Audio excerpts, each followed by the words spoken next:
Paz, irmãos, boa noite. É sempre uma alegria poder trazer a palavra à igreja e que essa noite, através da pregação da palavra, que a igreja possa ser edificada e o nome de Deus glorificado. Amém? Irmãos, nos dias de hoje nós temos vivido dias onde que uma mentira muito sedutora tem sido pregada em muitos púlpitos por aí afora.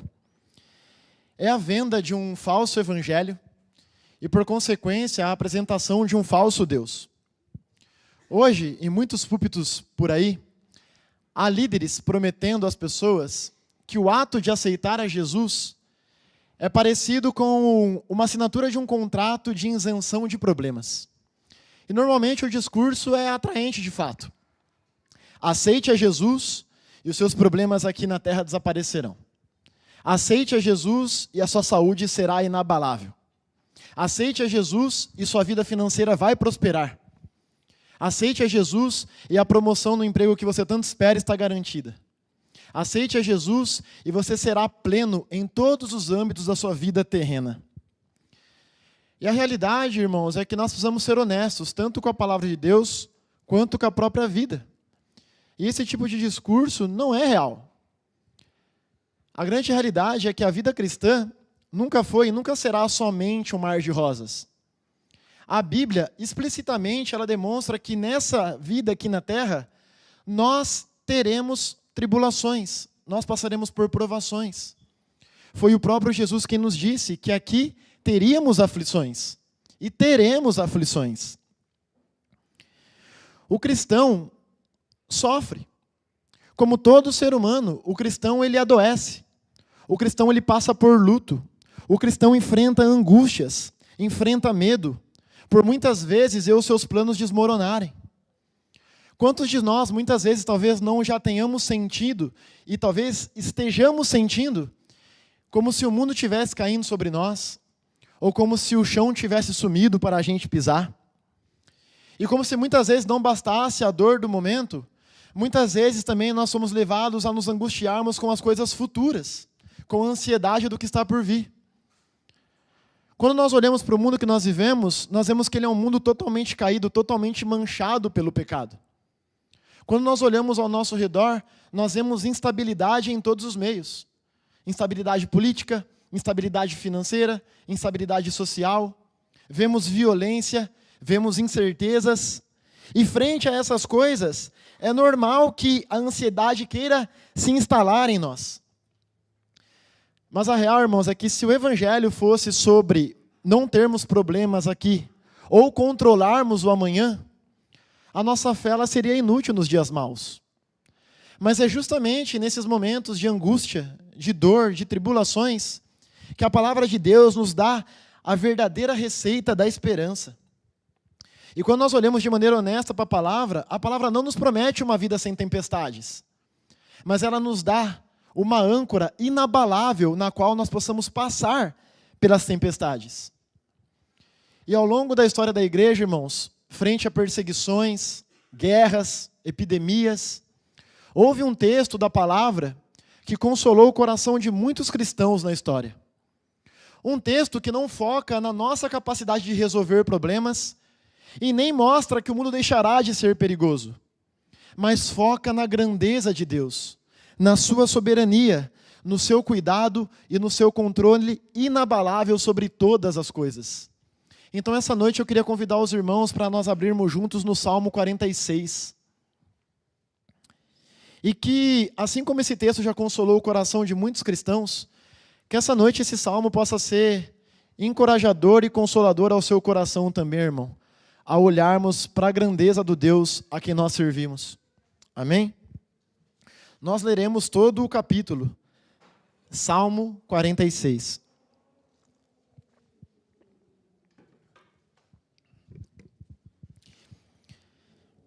Se sua Bíblia tem o subtítulo, vocês verão: Ao mestre de canto dos filhos de Corá, em voz de soprano, cântico. E aí se inicia. Deus é o nosso refúgio e fortaleza, socorro bem presente nas tribulações. Portanto, não temeremos, ainda que a terra se transtorne e os montes se abalem no seio dos mares. ainda que as águas tumultuem e espumejem e na sua fúria os montes se estremeçam. Há um rio, cujas correntes alegram a cidade de Deus, o santuário das moradas do Altíssimo. Deus está no meio dela, jamais será abalada. Deus a ajudará desde antemanhã. Bramam nações, reinos se abalam. Ele faz ouvir a sua voz e a terra se dissolve. O Senhor dos exércitos está conosco. O Deus de Jacó é o nosso refúgio. Vinde, contemplai as obras do Senhor, que assolações efetuou na terra. Ele põe termo à guerra até os confins do mundo, quebra o arco e despedaça a lança, queima os carros no fogo. Aquietai-vos e sabei que eu sou Deus, sou exaltado entre as nações, sou exaltado na terra. O Senhor dos exércitos está conosco, o Deus de Jacó é o nosso refúgio. Amém? Oremos mais uma vez, irmãos. Senhor Deus, mais uma vez, reunidos como igreja, nos colocamos em oração diante de Ti, Pai. Queremos engrandecer o Teu nome, dizer que só o Senhor é Deus, único e verdadeiro. Só o Senhor é digno de toda adoração, de toda glória, de toda majestade, Pai. Que nessa noite, Senhor, o Teu Espírito Santo conduza a exposição dessa palavra. Que nós possamos olhar para a Tua Escritura, olharmos para o Salmo 46 e aplicarmos ele à nossa vida à maneira que o Senhor aprova, Pai. E que, de fato, essa palavra ela possa ser consoladora e encorajadora aos nossos corações. Mas, principalmente, Pai, que essa noite, através da exposição da palavra, o Teu nome seja glorificado. Oramos assim, em nome de Jesus. Amém. Irmãos, acompanhem comigo, versículo 1. Esse cântico, um cântico de vitória que exalta a soberania de Deus frente a uma vitória que Deus deu ao seu povo. O salmo começa dizendo: Deus é o nosso refúgio e fortaleza, socorro bem presente nas tribulações, ou talvez a sua versão diga, na angústia. O contexto desse salmo, irmãos, o contexto mais aceito desses salmos pelos estudiosos do Antigo Testamento, se dá num evento histórico que ocorreu em 701 a.C. Um livramento de Deus a seu povo das mãos do Império Assírio.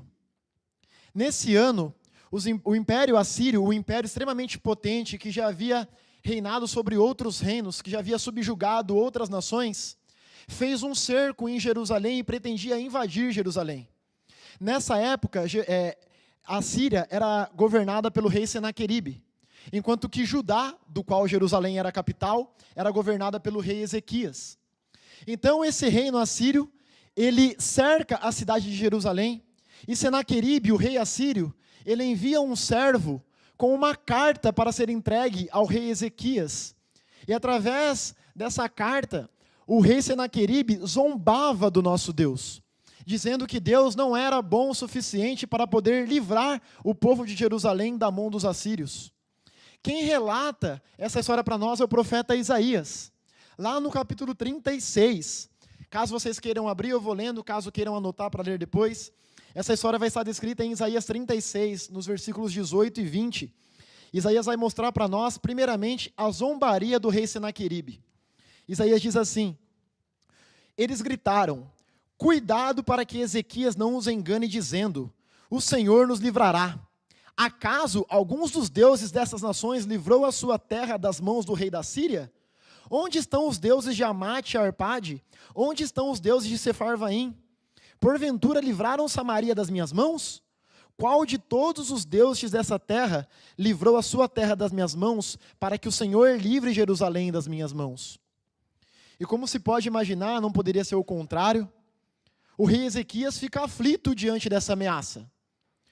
E ali no capítulo 37, versículo 1 de Isaías, ele continua descrevendo: assim que o rei Ezequias ouviu isso, rasgou as suas vestes, vestiu-se de pano de saco e entrou na casa do Senhor. Então o rei Ezequias e o povo oram. Isso está descrito nos versículos 18 e 20 do capítulo 37. Em verdade, ó Senhor, os reis da Síria devastaram todas as nações e as suas terras, e lançaram os seus deuses no fogo. Pois não eram deuses, mas obra de mãos de homens, madeira e pedra. Por isso foram destruídos. Agora, pois, ó Senhor nosso Deus, livra-nos das suas mãos, para que todos os reinos da terra saibam que só tu és o Senhor. E nos versículos 21 e posteriormente 35, nós vemos a resposta de Deus. No versículo 21, Deus começa dizendo: porque vocês oraram a mim a respeito de Senaqueribe, rei da Síria. E depois lá no versículo 35 ele diz: defenderei essa cidade para salvá-la, por amor de mim mesmo e por amor do meu servo Davi. E para quem conhece essa história, sabe como que ela terminou, né, irmãos? Naquela noite, um só anjo do Senhor matou mais de 185 mil soldados assírios. Quando o povo em Jerusalém acorda, o que se vê ali é um mar de cadáveres. Aquele reino que já havia invadido tantos outros, que zombava de Deus, somente pela ação de um anjo do Senhor, teve mais de 185 mil soldados mortos. Senaqueribe foge para Nínive e lá é morto por um dos seus filhos.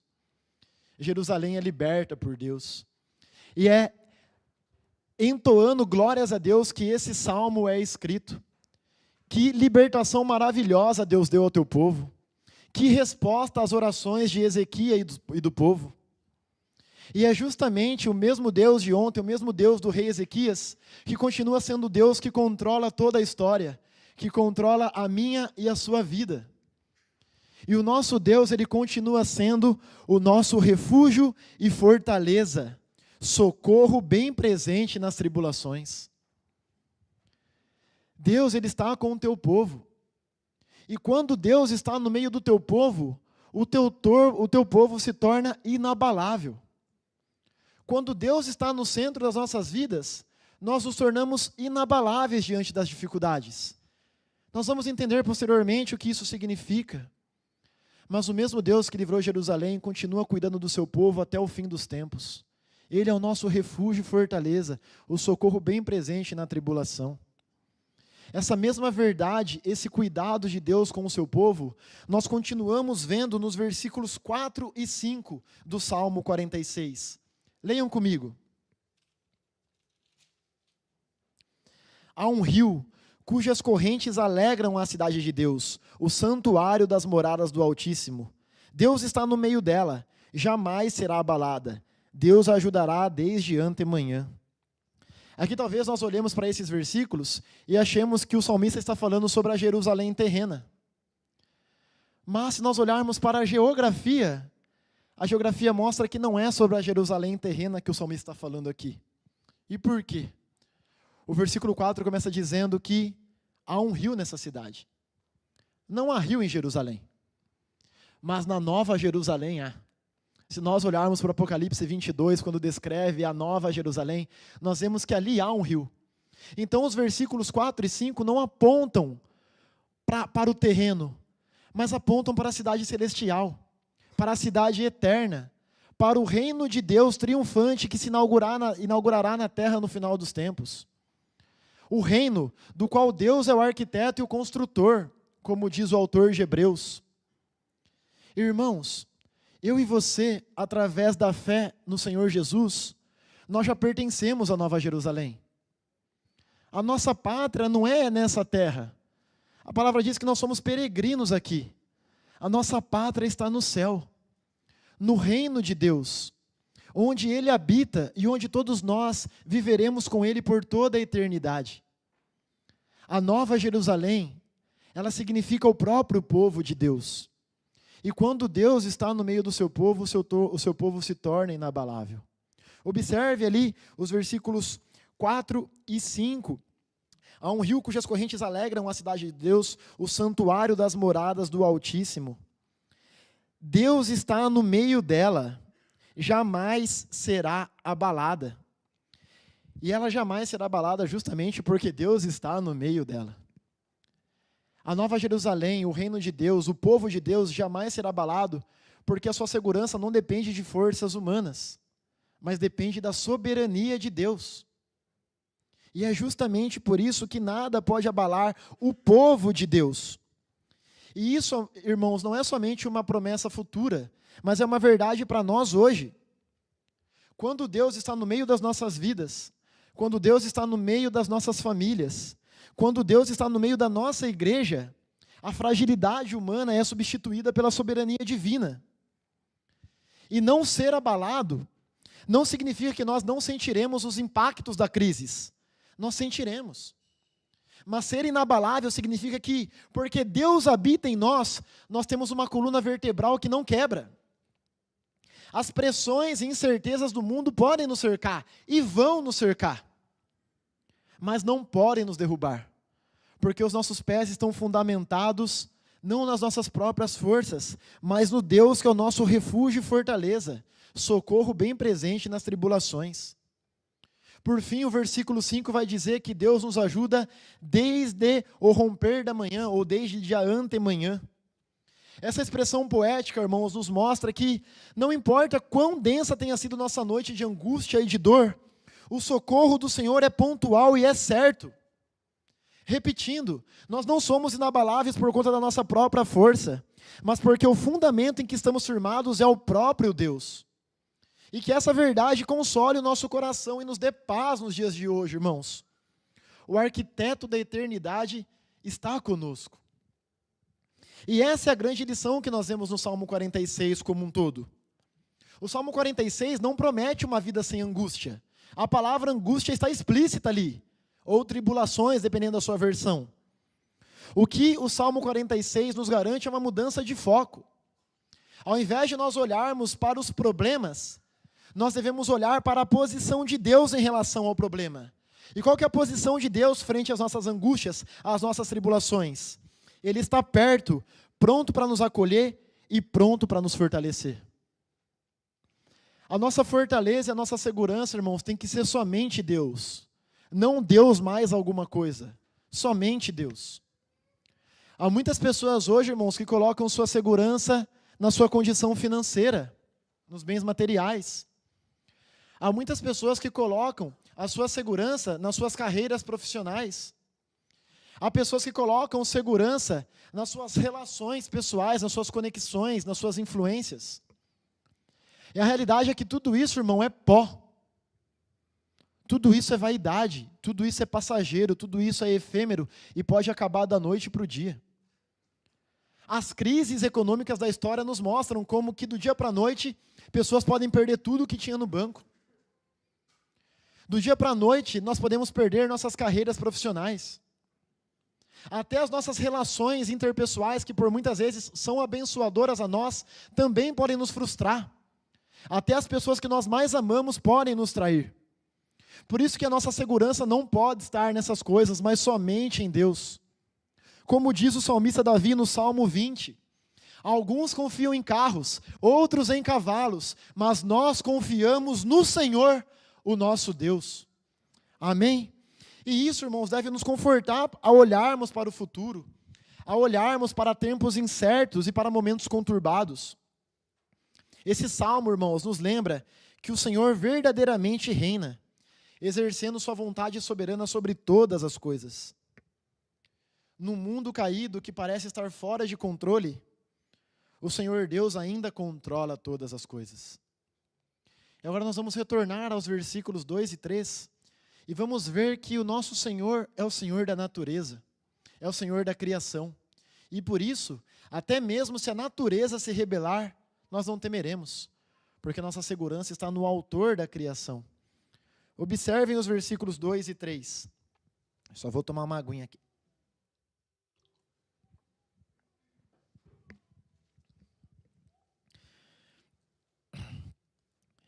Ainda que as águas... versículo 2. Portanto, pode ver que é um resultado. Por sabermos que Deus é nosso refúgio e fortaleza, socorro bem presente nas tribulações, portanto, não temeremos, ainda que a terra se transtorne e os montes se abalem no seio dos mares. Ainda que as águas tumultuem e espumejem, e na sua fúria os montes se estremeçam. Aqui o salmista, irmãos, ele nos apresenta uma imagem que é aterrorizante, que é a própria natureza em colapso.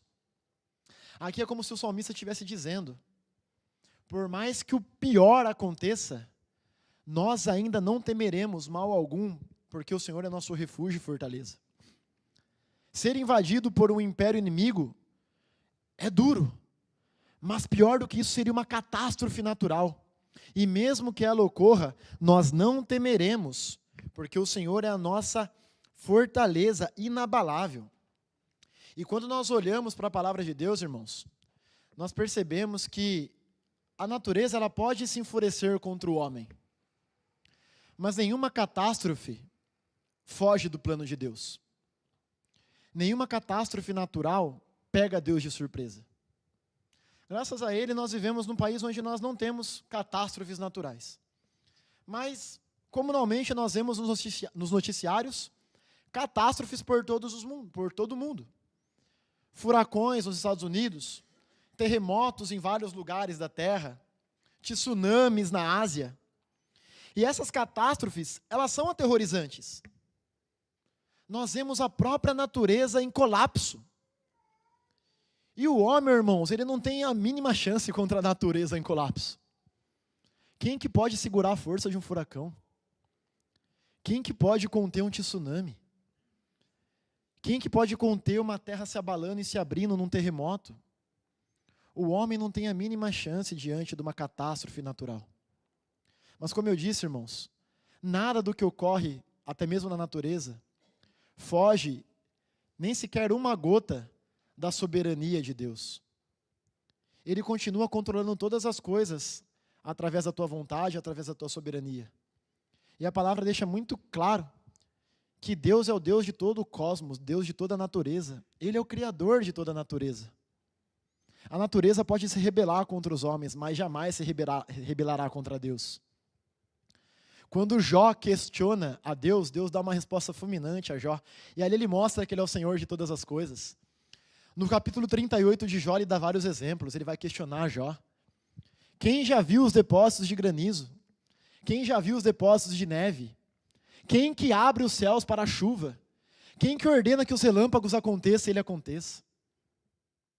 Esse mesmo princípio do controle absoluto de Deus sobre a natureza, nós vemos no Novo Testamento. Em Marcos 4, vocês lembram bem, o pastor expôs há pouco tempo os discípulos num pequeno barco. E nesse pequeno barco eles são açoitados por uma tempestade terrível.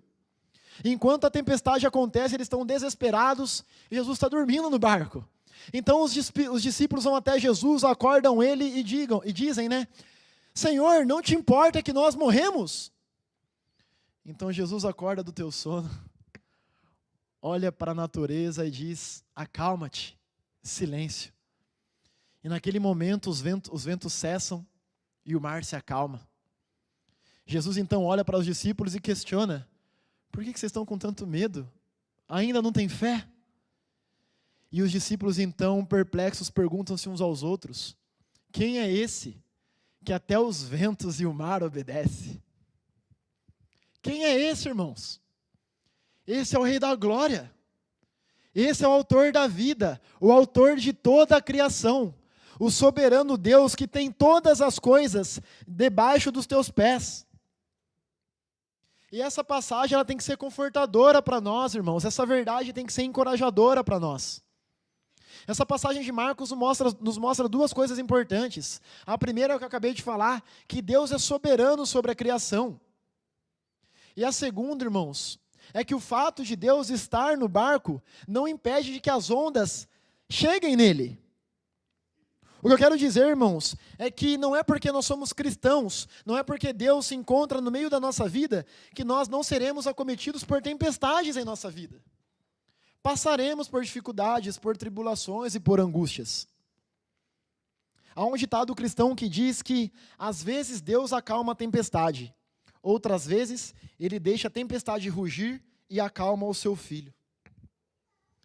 E a real, irmãos, é que eu não sei por qual dificuldade talvez você está passando hoje. Talvez a tua tormenta seja no âmbito financeiro. Talvez a tua tormenta seja no âmbito da saúde. Talvez seja alguma crise familiar. Talvez seja emocional. O que eu digo, irmãos, é que quer Deus decida intervir cessando os ventos, quer Deus permita que as ondas continuem batendo enquanto Ele trabalha no seu coração, Deus, Ele permanece fiel, irmãos. Ele jamais deixará de ser o nosso refúgio e fortaleza, socorro bem presente nas tribulações, irmãos. E o que eu digo para você é que por mais que essa angústia demore a passar, ela vai passar. E como eu disse hoje para os jovens na EBD, o máximo que essa angústia vai durar é a vida terrena. Mas a vida terrena ela é muito curta diante da eternidade. Paulo tinha um espinho na carne. Esse espinho incomodava ele. Por 3 vezes ele orou pedindo para que Deus tirasse aquele espinho. Nós não temos certeza se esse espinho na carne era algo físico ou espiritual, mas nós sabemos que incomodava o apóstolo Paulo. Deus não tira o espinho da carne de Paulo, mas ele trabalha no coração do apóstolo. A minha graça te basta. E o máximo que aquele espinho iria atrapalhar o apóstolo Paulo é até o fim da vida dele, ou até que Cristo voltasse. Paulo morreu antes de Cristo voltar. E agora já não há mais espinho na carne de Paulo. Da mesma forma, um dia nós estaremos face a face com Deus e não haverá mais angústia. Não haverá mais dor, não haverá mais pranto, não haverá mais choro, não haverá mais ansiedade. Deus é o nosso refúgio e fortaleza, irmãos.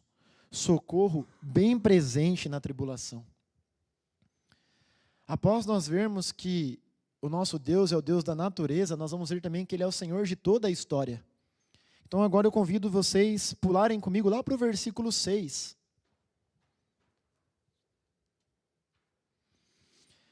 Bramam nações, reinos se abalam. Ele faz ouvir a sua voz e a terra se dissolve.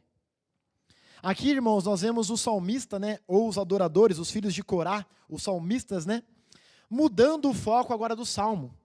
Eles mudam a lente da câmera pelo qual o salmo estava sendo apresentado. Eles agora tiram os olhos dos desastres naturais e apontam para outro tipo de desastre, que é o desastre humano. O caos dos homens, as crises políticas, as guerras e as nações em conflito. E aqui nós vamos ver que, como eu disse, o nosso Deus não é apenas o Senhor da natureza, mas Ele é o Senhor de toda a história, de todas as nações, de todos os reinos. O versículo 6, lendo novamente, diz: bramam as nações, reinos se abalam, Ele levanta a sua voz e a terra se derrete. Pensa no mundo que nós vivemos hoje, irmãos. E vamos olhar novamente para o começo do versículo. Ele começa dizendo que as nações bramam. O que é bramar? Bramar é rugir, é fazer estrondo, é fazer barulho. E como é barulhento o mundo dos homens, não é?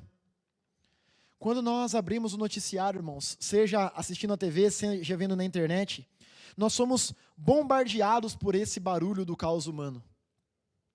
Potências ameaçando umas às outras, rumores de guerra, crises econômicas globais, líderes arrogantes batendo no peito, achando que são deuses aqui na terra, achando que são arquitetos do mundo e arquitetos da história. O mundo dos homens tenta a todo tempo exibir a sua força, exibir a sua arrogância. Mas o salmista aqui, irmãos, ele expõe a fragilidade de todo esse teatro humano com apenas 3 palavrinhas. Reinos se abalam.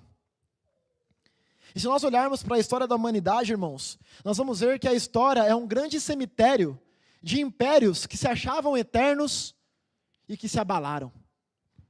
O Império Babilônico fez muito barulho. O Império Romano fez muito barulho. O Império Assírio fez muito barulho. Os ditadores do século XX fizeram muito barulho. E onde estão todos esses reinos agora? Onde estão todos esses governantes? Todos mortos, presentes somente nos livros de história. Todos eles caíram, irmãos. Essa sensação de poder e controle que os governantes, que os homens têm, é uma grande ilusão. E aqui o versículo ele continua nos levando ao ponto mais alto dele.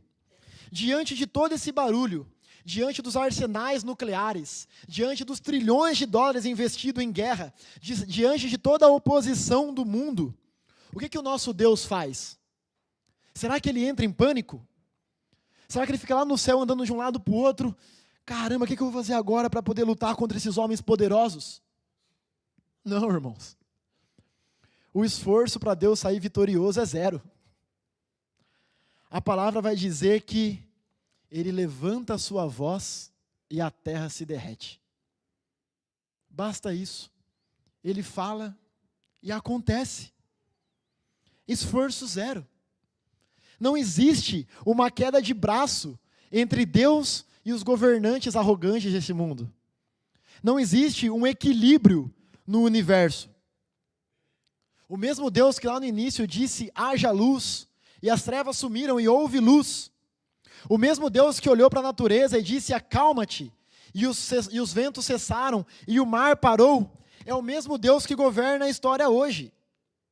Ele apenas fala, e diante da sua voz, toda arrogância humana simplesmente derrete. Isaías vai dizer que os governos e as nações são pó na balança para Deus. São uma gotinha de água no balde. O profeta Daniel vai dizer que é Deus quem muda as estações, quem coloca e quem tira os reis. É Ele quem manda em todas as coisas. É Ele que está no controle de toda a história. E qual que é a aplicação desse texto, desse versículo para os nossos corações hoje, irmãos? Se o Cristo é o Senhor da história, e se a voz dele derrete a resistência de qualquer império, a nossa paz não pode depender do noticiário, irmãos. A nossa paz, a nossa esperança, não pode estar em quem vai sentar na cadeira presidencial. Não pode estar em como o mercado financeiro vai reagir a determinada notícia. Eu lembro, irmãos, que na última eleição, muitos crentes estavam com medo que um tal presidente aí fechasse as igrejas. Vocês lembram dessa conversa? E desse temor? Irmãos, como que alguém vai fechar algo que não é um lugar? A igreja é o corpo de Cristo vivo na terra. E se um dia alguém fechar esse prédio, a gente vai se reunir na rua. A gente vai se reunir nas casas. Como a igreja é perseguida em muitos lugares do mundo, a gente vai se reunir escondido. E se a gente for preso um dia, a gente vai se reunir na cadeia. Onde o corpo de Cristo está presente, ali a igreja se faz presente. Então nenhum governante vai fechar a igreja do Senhor, porque a igreja não é de tal governante, ela é de Cristo Jesus. Ele é o Senhor da igreja e Ele está no controle de todas as coisas, por toda a eternidade. E isso deve consolar os nossos corações, irmãos. Nós não podemos olhar para o mundo caído e achar que ele é um trem desgovernado indo para o abismo. Deus não perdeu o controle do mundo. Deus não perdeu a rédea das coisas. A Bíblia nos mostra que a história é uma linha reta com um final bem definido, que é a inauguração do reino dele que vai ser eterno, onde o povo dele viverá com ele por toda a eternidade, e onde esses homens arrogantes que se acham deuses na terra, irão receber a justa condenação por terem suprimido a verdade e dado lugar à mentira, por terem adorado a criatura ao invés do Criador, como diz lá em Romanos. Isso deve confortar o nosso coração. Por isso, nós devemos colocar a nossa confiança no nosso Deus, que está no controle de todas as coisas. Amém? Seguindo, irmãos, nós veremos também que o Senhor é o Senhor do futuro. E isso nós olharemos lá nos versículos 8, 9 e 10. Aqui nós vemos uma cena aí de final de filme de guerra. Versículo 8. Vinde, contemplai as obras do Senhor, que assolações efetuou na terra. Ele põe termo à guerra até os confins do mundo. Quebra o arco e despedaça a lança. Queima os carros no fogo. Aquietai-vos e sabei que eu sou Deus. Sou exaltado entre as nações, sou exaltado na terra. Irmãos, aqui o salmista nos chama para nós olharmos para termos um vislumbre do final da história. Aqui nós vemos o Senhor Todo-Poderoso colocando fim a toda guerra, a toda iniquidade, a toda perturbação. No fim dos tempos, o que se haverá não será mais guerra, mas a paz que provém de Deus. Aqui nós vemos toda a iniquidade sendo silenciada pela paz absoluta do Rei dos Reis. Nós vemos aqui no versículo 8, o salmista nos convidando a contemplarmos o que Deus fez. E aqui, como eu disse, nós vemos aí um cenário de final de guerra. Aqui nós vemos os instrumentos de guerra da época. O arco quebrado, a lança despedaçada, os carros pegando fogo. Aqui é uma demonstração do que será o fim dos tempos, irmão. O Senhor será vitorioso, Ele já é vitorioso. No final dos tempos, irmãos, no Armagedon, não vai ter uma luta entre o bem e o mal, onde nós veremos quem sairá vencedor. Você já viu uma foto que rodava na internet, que era Deus e o diabo tirando um braço de ferro? Alguém já viu isso aí? Uma ilustração? Não existe isso. Se existisse esse braço de ferro, seria Jesus em 1 segundo fazendo isso, porque Jesus já é vitorioso, o diabo já é derrotado. E quando Jesus voltar, na sua volta triunfal, Ele vai erguer a sua voz, e quando Ele erguer a sua voz, a morte será lançada no inferno, o diabo será lançado no inferno, a besta será lançada no inferno, o anticristo será lançado no inferno, toda a podridão do mundo será lançada no inferno, e Deus reinará no seu reino eterno, de infinita paz. Toda essa arrogância das nações será derrubada, será aniquilada. Mas antes disso, antes dos homens pecadores, arrogantes, incrédulos receberem a sua justa condenação, os seus joelhos vão se dobrar e as suas línguas vão confessar que o Senhor Jesus é Deus e é Senhor. O versículo 10 é uma sombra de Filipenses 2. Aqui nós vemos o versículo 10, Deus dizendo: aquietai-vos e sabei que eu sou Deus. Muitas vezes nós olhamos para esse versículo como se Deus estivesse falando com nós, o teu povo. Aquiete-se, eu sou Deus. Isso não deixa de ser verdade, mas no versículo 10, Deus está falando isso para as nações arrogantes, para as nações que se acham poderosas. A palavra aqui no hebraico que Deus usa para aquiete-se é uma palavra militar. Se nós fôssemos trazer para o significado de hoje em dia, seria abaixem suas armas. É como Deus olhando para esse povo e dizendo: baixa a tua bola. Você, líder arrogante, que acha que está no controle das coisas, abaixa a tua bola. Porque eu serei exaltado nas nações, eu serei exaltado na terra. Essa será a vitória triunfal de Deus. Todo joelho se dobrará e toda língua confessará que Ele é o Senhor. Mas muitos serão lançados no fogo eterno, porque viveram como se Deus não existisse, porque viveram como se fossem os próprios deuses. Irmãos, se eu e você sabemos que este é o fim da história, se nós sabemos que o nosso Senhor é o Senhor do futuro e Ele garante que Ele será exaltado no final, esse é o motivo para que nós não precisemos nos desesperar hoje. Por mais doloroso que possa ser as tribulações aqui, e como eu disse, passaremos por provações severas. Quando nós lembramos disso, irmãos, nós podemos olhar para o diagnóstico médico, nós podemos olhar para a crise financeira, nós podemos olhar para as turbulências do mundo e dizer: o meu Deus é o meu refúgio, Ele é o Senhor da história e Ele é o Senhor do meu futuro. Já partindo, irmãos, para o final, como eu disse, nós seremos assolados por tribulações, e é natural que nós, mesmo refletindo sobre esse texto, nós continuemos a sentir medo. Isso é natural da nossa natureza caída. E não somos só nós que sentimos medo frente às provações. Os discípulos, os apóstolos, os profetas mais corajosos da história, também sentiram o peso do medo. Como eu disse lá no começo, a vida cristã não é uma isenção de problemas, uma isenção de preocupações.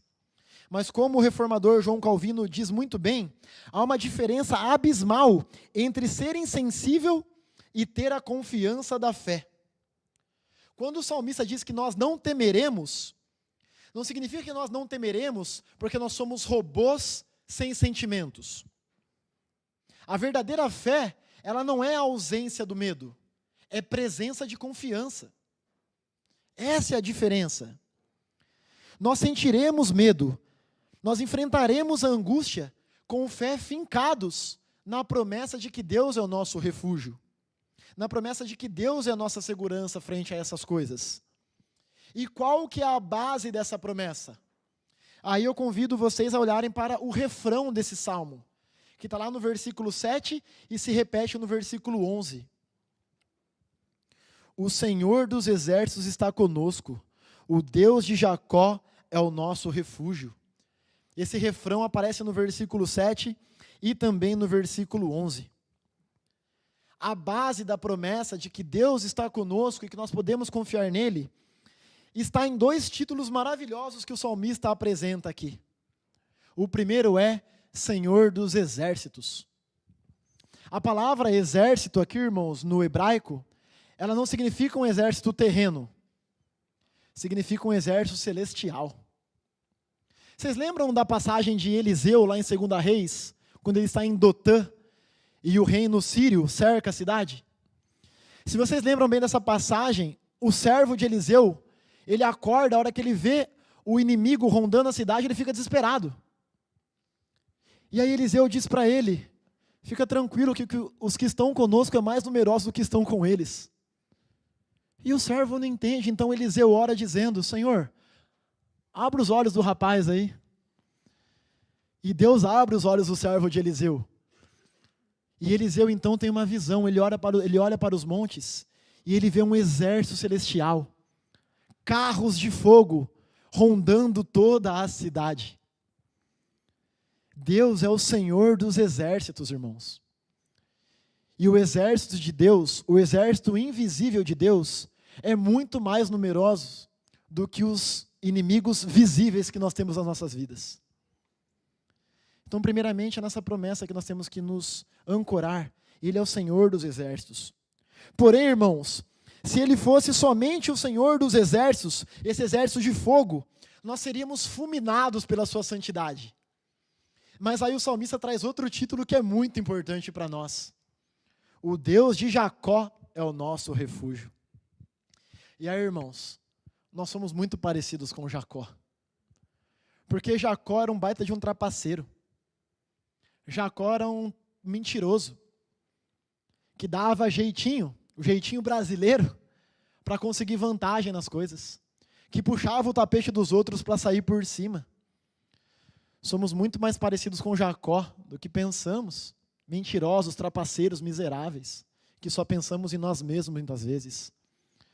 Mas aí o que a palavra está falando é que o Senhor dos exércitos, ele é uma fortaleza para esse tipo de pessoa. Para pecadores como eu e você. Para pecadores que jamais iria na direção dele. Porque toda a nossa carne estava voltada para o pecado. E quando nós jamais iríamos ao encontro dele, ele veio ao nosso encontro. Nos redimiu de todo o pecado. E nos salvou. Fazendo nós nos tornarmos filhos dele. Antes filhos da ira, agora adotados filhos de Deus. E o salmista está dizendo, esse Deus está conosco. Jesus é chamado por muitos nomes. Maravilhoso, conselheiro, príncipe da paz. Mas ele também é chamado por um nome maravilhoso que é Emanuel. Deus conosco. E por ele ser verdadeiramente Deus, ele tem todo o poder para livrar os nossos pecados, para perdoar os nossos pecados e para se redimir por nós. Por ele ser verdadeiramente homem, ele é o nosso sumo sacerdote, que sabe exatamente o que eu e você está sentindo, porque ele passou por todas as provações. A única diferença é que ele não pecou. É nessa promessa que nós devemos nos ancorar, irmãos. É esse Deus que está conosco. O Senhor Jesus, que verdadeiramente, irmãos, quando subiu aos céus, deixou uma mensagem para nós. E essa mensagem tem que consolar os nossos corações nos dias maus. E estarei convosco todos os dias, até a consumação dos séculos. Nosso Senhor, ele não é inconstante como nós. Nós falamos sobre isso na EBD hoje. Nós somos inconstantes, mas o Senhor não. As promessas dele serão cumpridas. Ele será fiel até o fim. Concluindo, irmãos, quando nós refletimos sobre o que Deus fez no passado, tudo isso nos dá esperança para olharmos para o futuro. Nós não sabemos como que Deus usará os eventos que vão se desenrolar nas nossas vidas dentro do plano perfeito dele. Talvez quando as assolações chegarem, ele não vai fazer como ele fez com o rei Ezequias e cessar. Talvez ele vai permitir que nós vivamos essas tribulações. Talvez Ele vai permitir que nós percamos algumas batalhas, mas nós não perderemos a guerra. Porque como a irmã Giovana leu, nenhuma tribulação pode nos separar do amor dele. E estando em Cristo, nós somos mais do que vencedores. Porque como eu disse anteriormente, por mais que a tribulação dure toda a vida terrena é muito curta frente à eternidade. E lá não haverá mais nenhum tipo de angústia, irmãos. Nós podemos encontrar o conforto mesmo em meio ao conflito. Quem falou algo que eu acho muito bonito foi Abacuque. Se vocês lembram muito bem, Abacuque ficou revoltado que Deus enviou os caldeus para subjugar os judeus. Abacuque, ele sabia que os judeus viviam um tempo de perversidade, mas nem se comparava com a perversidade dos caldeus. Ele não entendia por que aquele povo havia sido enviado, por que Deus permitiu que aquele povo haveria de ser enviado para subjugar os judeus. Mas depois de questionar, depois de se queixar, depois de reclamar, Abacuque fala algo muito lindo que todos vocês conhecem. Mesmo que a figueira não floresça, mesmo que a videira não dê o teu fruto, mesmo que a plantação fale, que não haja ovelha nos apriscos e nem boi nos celeiros, eu me alegrarei no Senhor, no Deus da minha salvação. E essa esperança tem que ser a mesma nossa, irmãos. Esse é o Deus que é o nosso refúgio e fortaleza, socorro bem presente na tribulação. Salomão, lá em Eclesiastes 8, ele diz: como ninguém conhece o futuro, quem poderá dizer o que está por vir? Nós não sabemos, irmão, o que Deus prepara para o nosso futuro em termos de alegria, grandes bênçãos, prosperidade e saúde, nem em termos de grande tristeza, morte ou privação econômica. Mas se eu e você, irmãos, tivermos fé verdadeiramente somente em Cristo, então nós teremos a mesma segurança dos filhos de Corá, que entoaram o Salmo 46. Nós teremos o mesmo consolo de Ezequias, o mesmo consolo de Eliseu, o mesmo consolo de Abacuque e de tantos outros crentes na história da humanidade. O consolo de que Deus é o nosso refúgio e fortaleza, socorro bem presente nas tribulações. Amém?